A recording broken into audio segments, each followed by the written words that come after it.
दिव्य क्षण, जय युगांतकारी श्री क्षण। राम। प्रधानमंत्री नरेंद्र मोदी पहुंच चुके जय हैं श्री राम। गर्भगृह में।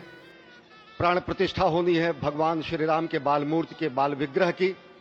इन क्षणों को अगर देखें तो प्रधानमंत्री नरेंद्र मोदी समूची सनातन संस्कृति के बिंब के रूप में, कर्तव्य परायण स्वरूप में, धर्म परायण स्वरूप में, 140 करोड़ देशवासियों के प्रतिनिधि के रूप में, तेज तप और तपश्चर्या के पर्याय के रूप में, भारत भारतीयता के अग्रदूत के रूप में और साथ ही साथ सनातन संस्कृति के ध्वजवाहक के रूप में प्रस्तुत हैं गर्भगृह में।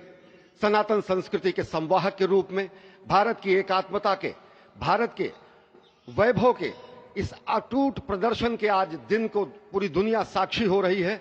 और अगर देखें तो निश्चित तौर से जिस तरीके से प्रधानमंत्री जी पहुंचे हैं, कहा जा सकता है कि वह शंकर का तेज लिए आता है, सत्य सनातन शाश्वत का वह वेग लिए आता है, माथे पर अपने त्रिपुंड सजाकर जगत गुरु भारत का संदेश लिए आता है। और वो संदेश है वसुधैव कुटुंबकम का, वह संदेश है सर्वे भवन्तु सुखिनः का, वह संदेश है कृण्वन्तो विश्वमार्यम का, वह संदेश है वयम राष्ट्रे जाग्रयाम पुरोहितः का, यानी कि हम राष्ट्र में जागते रहें और राष्ट्र निर्माण में हम संलग्न रहें। आज इतिहास लिखा जा रहा है।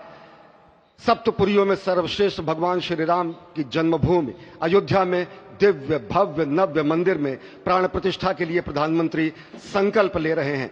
ये संकल्प है उन हुतात्माओं के लिए, ये संकल्प है उन बलिदानियों के लिए, ये संकल्प है उन राम भक्तों के लिए, ये संकल्प है भारत भारतीयों के लिए, ये संकल्प है सनातन संस्कृति के लिए, ये भारत के जगत गुरु स्वरूप का भी संकल्प है। और आज हम साक्षी बन रहे हैं, प्रधानमंत्री साक्षी हो रहे हैं, साक्षी भाव से उपस्थित हैं श्री राम लला के बाल मूर्ति विग्रह के सामने। अजय, जिस तरह से आप ये अद्भुत दृश्य देख रहे हैं, सुनील शास्त्री जी इस वक्त प्राण प्रतिष्ठा के लिए संकल्प कराते हुए, और प्रधानमंत्री एक तरह से इस प्राण प्रतिष्ठा के संकल्प के बाद जो 6 गृहस्थ हैं वो इस प्राण प्रतिष्ठा के कार्यक्रम को अपनी ओर से, जिन्होंने लगातार तपस्या की है, भूमि पर शयन किया है, बिना कोई अन्न ग्रहण किए, लगातार जब से उन्होंने प्राण प्रतिष्ठा का संकल्प लिया है तब से वो 6 के 6 परिवार तपस्या कर रहे हैं। आप सभी जानते हैं कि इस वक्त प्रधानमंत्री मोदी भी पिछले 11 दिनों से तपस्यारत हैं और उन्होंने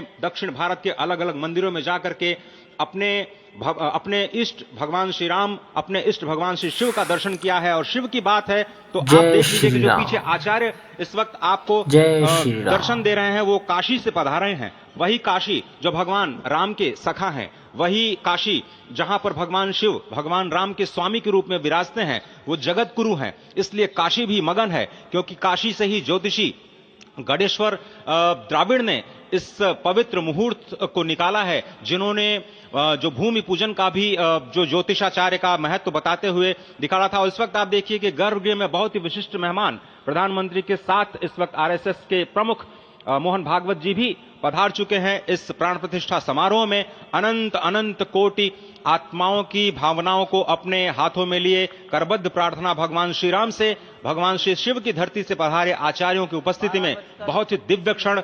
वर्तमान में कहा जाए तो भगवान शिव सबसे अत्यधिक प्रसन्न, क्योंकि स्वामी, सखा और मित्र ये तीनों ही संबंध भगवान शिव का भगवान श्री राम से। आधे अद्भुत क्षण आपके समक्ष।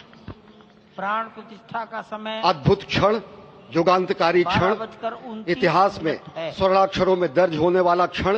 उसके बाद कहा है, जब कहा गया कि जन जन के मन में राम रमे और प्राण प्राण में सीता है, हर हृदय की धड़कन रामायण पग पग पर बनी पुनीता है, यदि राम नहीं है श्वासों में तो प्राणों का घट रीता है, नरनाहर श्री पुरुषोत्तम का हम मंदिर भव्य बनाएंगे, सौगंध राम की खाते हैं हम मंदिर भव्य बनाएंगे। और आज सौगंध के पूरा होने का दिन है, आज विधाता से दी गई शपथ का पूरा होने का दिन है, आज सदियों की आकांक्षा का पूरा होने का दिन है, आज हर्ष का दिन है, आज उत्कर्ष का दिन है, आज अर्चन का दिन है, क्योंकि अभिलाषा के साक्षात होने का दिन है, आज सकल मनोरथ पूरा होने का दिन है।